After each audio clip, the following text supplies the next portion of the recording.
Okay जनाब, बिस्मिल्लाहिर्रहमानिर्रहीम। आज का हमारा जो नेक्स्ट टॉपिक है वो भी बहुत इंपॉर्टेंट टॉपिक है सॉफ्टवेयर रिक्वायरमेंट इंजीनियरिंग के हवाले से। उसके प्रोसेसेस यानी सॉफ्टवेयर इंजीनियरिंग का एक पार्ट होता है सॉफ्टवेयर रिक्वायरमेंट इंजीनियरिंग, जो कि मेन पार्ट और बेसिक पार्ट और इनिशियल पार्ट होता है। उसके अंदर एक इम्पॉर्टेंट चीज़ होती है उसका प्रोसेस क्या है जो उसकी रिक्वायरमेंट को हम लोग फुलफ़िल कर सकें। तो सॉफ्टवेयर रिक्वायरमेंट इंजीनियरिंग के अंदर रिक्वायरमेंट इंजीनियरिंग प्रोसेस हमारा टॉपिक। इसमें रिक्वायरमेंट इंजीनियरिंग में सबसे पहले है फिजिबिलिटी स्टडी, उसके बाद है रिक्वायरमेंट गैदरिंग, तीसरा है सॉफ्टवेयर रिक्वायरमेंट स्पेसिफिकेशन और चौथा है सॉफ्टवेयर रिक्वायरमेंट वैलिडेशन। ये चार पार्ट बड़े इंपॉर्टेंट होते हैं और इन चार पार्ट को हम एक एक करके डिस्कस करेंगे और समझने की कोशिश करेंगे क्या चीज़ें हैं।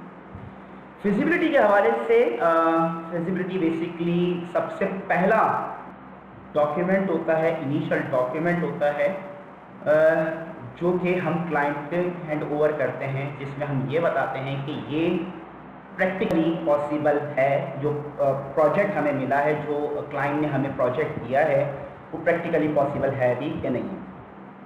जब भी क्लाइंट आपसे मिलता है तो सबसे पहले वो ये चाहता है कि उसको इनिशियल डॉक्यूमेंट यानी फिजिबिलिटी रिपोर्ट मिल जाए, जिसमें वो ये देख सके जिसके क्या ये प्रोजेक्ट प्रैक्टिकली मेरे लिए पॉसिबल है।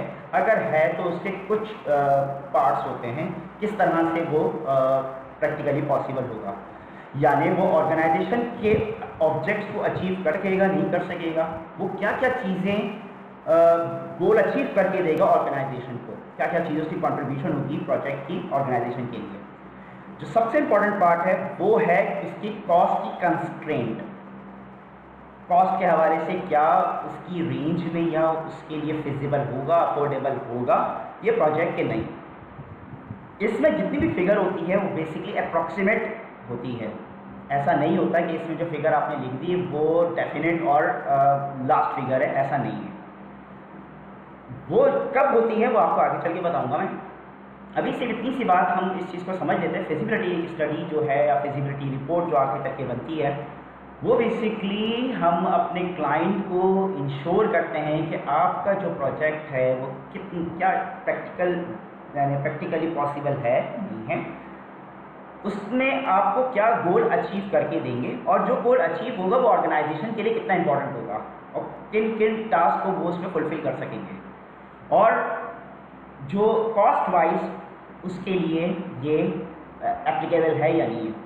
इसके लिए छोटी सी बात कहता चलूँ मैं कि मेरे यहाँ एक लेक्चर है, उसको ज़रूर सुनिएगा, जिसमें एमएस प्रोजेक्ट के अंदर मैंने डिफरेंट कॉस्ट के हवाले से कुछ टास्क एक्टिविटीज़ का तस्करा किया है और उस पर कुछ कॉस्ट के बारे में मैंने इसमें कहा है, जिसके थ्रू हम लोग समझ सकते हैं कि सिर्फ फिजिबिलिटी स्टडी को अगर ये डॉक्यूमेंट अप्रूव हो जाता है तो उसके बाद हम रिक्वायरमेंट गैदरिंग करना शुरू करते हैं, जो कि हमारा सेकंड पार्ट होता है सॉफ्टवेयर इंजीनियरिंग प्रोसेस का।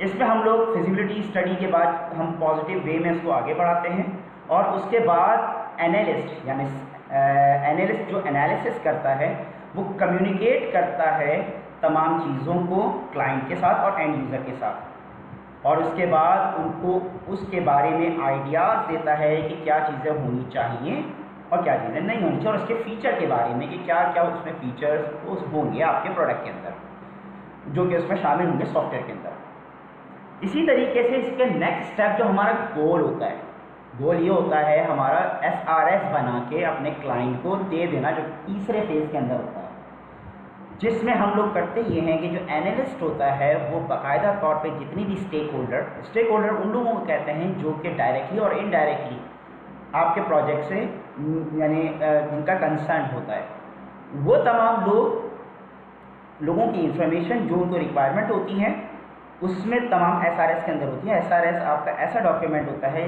जो कि क्लाइंट को जब आप प्रोडक्ट डिलीवर्ड करते हैं वो एज पर SRS वो क्लाइंट को रिक्वायर्ड होती हैं, यानी वो ये चाहता है कि मुझे क्वालिटी चाहिए, क्वालिटी वाइज मुझे मेरा प्रोडक्ट चाहिए। क्वालिटी की डेफिनेशन जो बेसिक डेफिनेशन है कि जो कस्टमर की रिक्वायरमेंट है वो क्वालिटी है, जो कस्टमर की रिक्वायरमेंट फुलफिल हो जाए वो क्वालिटी कहलाई जाती है।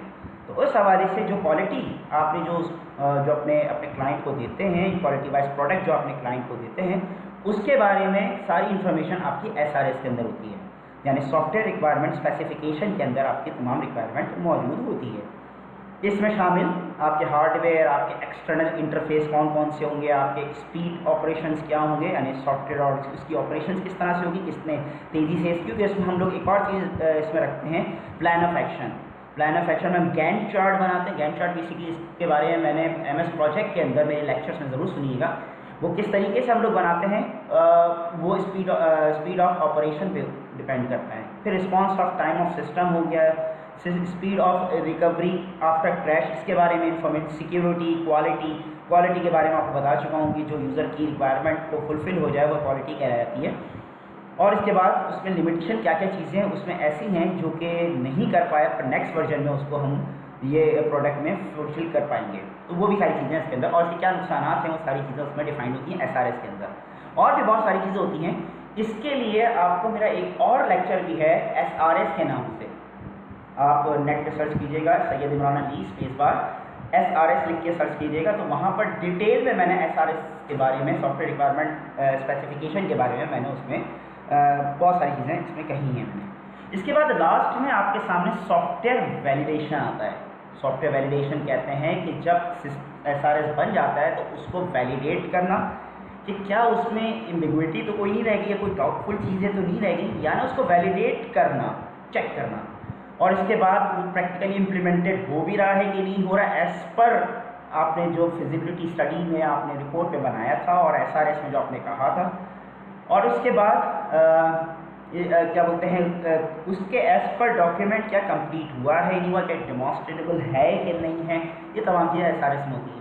इनिशियल डॉक्यूमेंट अगर हम कहें तो गलत ना होगा कि फिजिबिलिटी स्टडी हमारा इनिशियल डॉक्यूमेंट होता है, और जो सॉफ्टवेयर रिक्वायरमेंट इंजीनियरिंग में जो लास्ट डॉक्यूमेंट होता है वो SRS होता है, और जिसके बाद जिसमें तमाम अप्रूवल होती है क्लाइंट की और डेवलपर और जो आपके जो डेवलपमेंट पार्ट पे लोग काम कर रहे हो उन सब की म्यूचुअल अंडरस्टैंडिंग से, एनालिसिस के बाद और तमाम चीज़ों के बाद उसकी तमाम अप्रूवल उसके अंदर मौजूद होती है, और वो एक कॉपी क्लाइंट के पास भी होती है। क्लाइंट को जब वो प्रोडक्ट डिलीवर्ड होता है तो वो एज़ पर SRS अपने तमाम प्रोडक्ट को चेक करता है और उसको अप्रूव करके वो फिर उसकी कॉस्ट की तरफ हो जाते हैं। आई होप यहाँ तक की बात आपको समझ में आ गई होगी। अगर कोई सवाल हो तो मुझसे आप फील फ्री कर सकते हैं, आज के हम टॉपिक के हवाले से मुझे इनबॉक्स कर सकते हैं। टेक केयर, अल्लाह हाफिज़, दुआओं की दरख्वास्त, और अपना बहुत ख्याल रखिएगा।